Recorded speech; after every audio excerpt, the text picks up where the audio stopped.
Why is there such a tendency to criticize others to make ourselves look good? Because we've been educated for 10,000 years, according to the theologian Walter Wink in his book, The Powers That Be.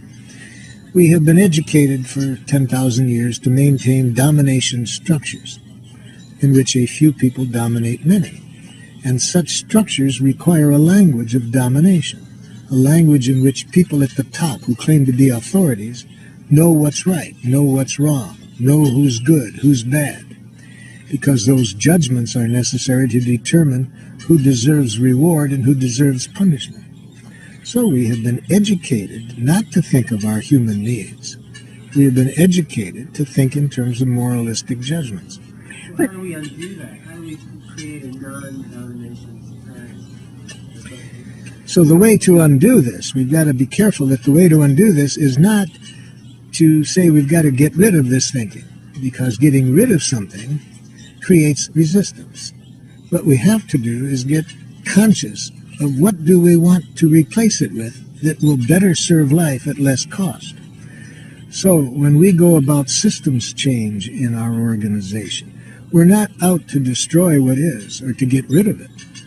We are out to transform it to better serve life, you see.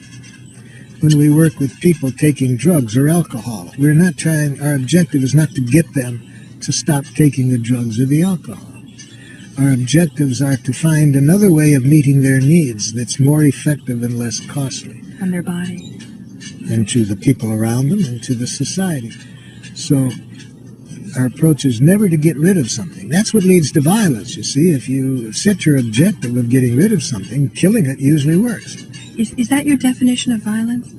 Well, we see violence at several levels. At the physical level, of course, I would call violence intentionally physically harming another person. I would say psychological violence is in any way implying wrongness of another person. But we also have structural violence by the way we have created laws that discriminate against certain people. I would call that another form of institutional violence. So I think there's these different levels of violence. They're all interrelated. What about the institution of marriage in this society? Is there violence built into that institution? Yes, I would say violence in this sense. Because these are two people that were in love. They decided to get married, and then later on... And I'm saying very often, the way love, as I mentioned earlier, the way love is defined, it does violence to both people. It almost makes them a slave to the other. For example, if to be in love and to be married means that I'm responsible for the other person's happiness, now we get into this guilt game where if they're upset, I'm at fault. That makes the person you're the closest with soon about as much fun to be with as a prolonged dental appointment. No, I agree with that part of it. You know, after the honeymoon's over, they say, but what about before the honeymoon even starts? A man says, I'm going to take care of you and protect you, and, you know, he brings you flowers and roses, and you just tend to have this knee-jerk reaction that he's making you happy. Yes. Why? Well, he is probably meeting some of your needs by the flowers, to meet a need to be cared for. That part is beautiful when people do things to contribute to each other's needs being fulfilled. The problem is with the training we get about what it means to be a man and what it means to be a woman. You see, in a domination culture, women are trained that a loving woman has no needs. She sacrifices her needs for her family, for her man.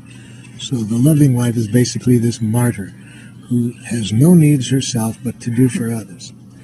A man gets a similar training, but a little different wrinkle. In the male case, it's brave men have no needs. They're willing to even sacrifice their life in the service of the king. Notice in both cases, human needs are not nice. They're weak, dependent, selfish, needy, weak, sick. Right. So you've got to maintain a domination culture. You've got to educate people to be disconnected from their needs and to learn all these roles, that this is what a man should do and what a woman should do, which is a sure way to make sure that you can't really enjoy each other. So the thing is to get the stigma out of need. If we can accept that needs are good, maybe we could say a saint has a great need to be one with God. I would say that not only a saint, but if it's a need as we define needs, all human beings have it. All human beings have the same needs. All human beings. All human beings have the same needs. The differences are in the strategies for meeting needs. You see, all human beings have a need for nourishment, physical nourishment for their bodies, food. But of course, what is the strategy for meeting that? In some countries, they eat quite different foods to meet that need. So strategies differ from, culture to culture. Right. But all human beings have the same needs. But we don't get educated to express these needs because people do not make good slaves when they're in touch with their needs. So if you want to educate a vast majority of the public to be nice, dead people so that they'll fit into corporate structures and do life-alienated work, you've got to educate them not to be in touch with needs. You've got to educate them to work for rewards in the form of approval or money, or to be afraid of punishment, that you'll get fired. So you don't educate them to be needs. To be educated in terms of needs is a revolutionary act. Right. What does the ideal society look like to you? Can you describe what that would be? First of all, the ideal society, no one would do things for rewards or to avoid punishment, because you wouldn't have rewards or punishment. You see, you would have life-serving missions for organizations. They would see that their objectives are to enrich the needs, enrich the lives of people. So, second characteristic I've already mentioned. Power with tactics would be used, not power over tactics.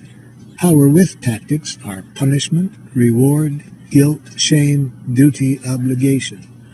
Power with requires communication so that people can see how their actions are in fact nourishing life. And so it's gratitude, sincere gratitude that people work for. Not approval, you see, but to see that how their actions are enriching life. And third, in the kind of what I call life-serving organizations, the role of authority is radically different than in the institutions we're familiar with. Authority in life-serving organization is a servant. They serve the workers. They don't control them. They serve them. If they have expertise, it's in this to serve the workers so that the workers can serve the life-serving mission. So these are a few characteristics of a life-serving organization, whether that be a family, a school, a corporation, or a government.